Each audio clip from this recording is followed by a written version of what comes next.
Iran fires on ships. The White House says we're in control.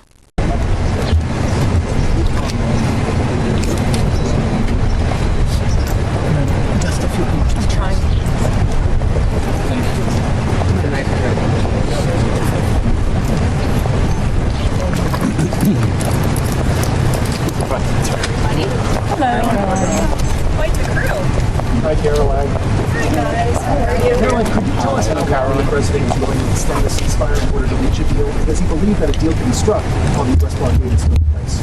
Great questions, and I will answer them. Let's level set on where we are. As you all saw yesterday, President Trump announced an extension of the ceasefire. He's maintaining and generously offering a bit of flexibility to a regime who has been completely tarnished because of Operation Epic Fury. There's obviously a lot of internal division. This is a battle between the pragmatists and the hardliners in Iran right now, and the president wants a unified response. And so as we await that response, there's a ceasefire with the military and kinetic strikes, but Operation Economic Fury continues, and the effective and successful naval blockade continues as well of ships and vessels that are moving to and from Iranian ports. We are completely strangling their economy through this blockade. They're losing $500 million a day. The Karg Island is completely full. They can't move oil in and out. They can't even pay their own people as a result of this economic leverage that President Trump has inflicted over them. So he's satisfied with that as we await their response, and we will see. The president has not set a firm deadline to receive an Iranian proposal, unlike some of the reporting I've seen today. Ultimately, the timeline will be dictated by the Commander-in-Chief and the President of the United States. Much those fingers, Dave. Much those fingers negotiating with?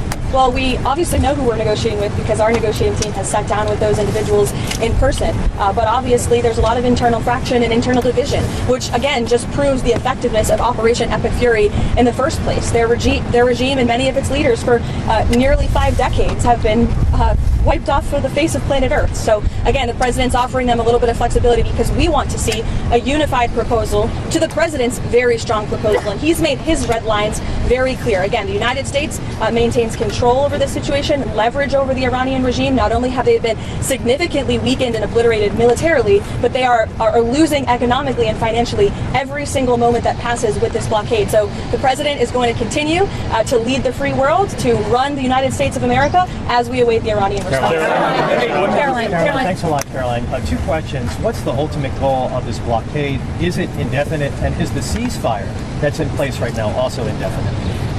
Look, again, I'm not going to set a timetable for the president. He has not done that, and I won't. I know there's been some anonymous sourced reporting that there was maybe a 3 to 5 day deadline. That is not true. The president has not set a deadline himself. Ultimately, he will dictate the timetable. And again, he is satisfied with the naval blockade, and he understands that Iran is in a very weak position, and the cards are in President Trump's hands right now. Caroline. On the issue of Virginia redistricting, he weighed in this afternoon raising concerns about polls. Why didn't he campaign more actively against this referendum? Why not spend time on True Social encouraging people to vote no before the vote, then raise concerns after? That's a question that's political by nature. As you know, I'm not part of the president's political team anymore. I do sit here at the White House as a government employee. Look, the president has a lot on his plate, a lot on his schedule. He did host a telephone call prior to the election the night before, but he's made his position on the result of this election clear. The president is not setting a deadline with this ceasefire right now, but this war has already gone on longer than he said it would initially. How long should Americans be prepared for this war to go on? Well, look, I think President Trump ultimately will dictate the timeline, and he will do so when he feels is in the best interest of the United States and the American people. Thank you very much. So in the same day, the president said that he doesn't want to extend the ceasefire and the bombs would stop falling after the end of the ceasefire. And unilaterally, he declared that the ceasefire would be extended indefinitely. Iranian state media are openly mocking the president of the United States and saying he didn't even request the extension of the ceasefire. What's the response from the president of the United States? The response is you guys all see a lot of different messaging coming out of Iran, a lot of different rhetoric and language from them. I would caution you to take anything that they say at face value. What we've seen is that what they say publicly is much different than what they concede to the United States and our negotiating team privately. I've said that repeatedly to all of you in the news media, and you should take our word for it. On another topic, there's been some reporting about a possible bailout for Spirit Airlines. Can you update us on those talks, and why does the administration think it's a good investment to buy into a bankrupt airline? Well, I understand the airline is bankrupt because the previous administration blocked the merger, which was probably not a wise move.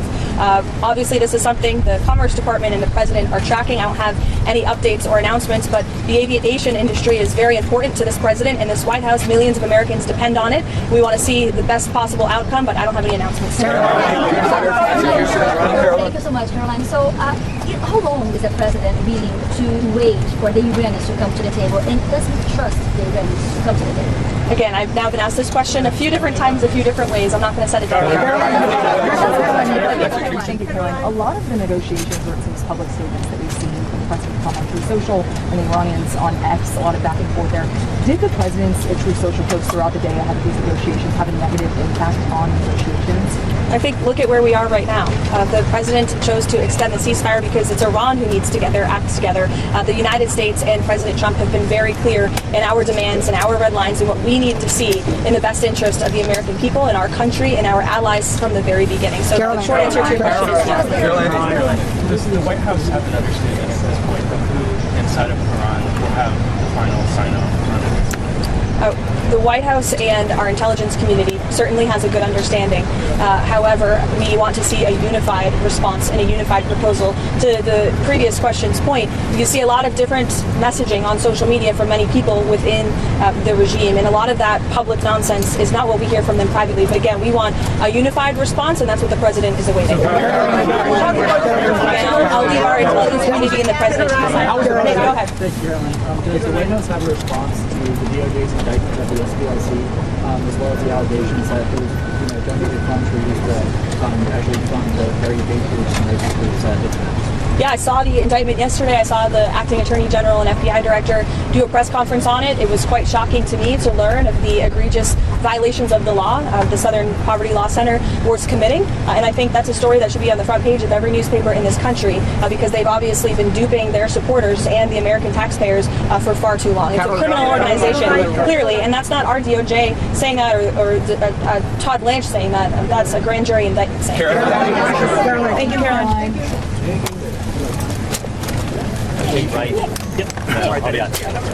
Let's start with the core issue. Iran firing on ships in the Strait of Hormuz. That's not a minor development. That's one of the most sensitive global choke points for oil and trade. Any instability there doesn't just affect one country. It has ripple effects across the global economy. Energy prices, shipping routes, international security, all of it is connected. So when the administration responds with a mix of economic blockade, military pause, and open-ended timelines, that's not clarity. That's ambiguity. And ambiguity in foreign policy can be dangerous because it leaves allies uncertain and adversaries testing boundaries.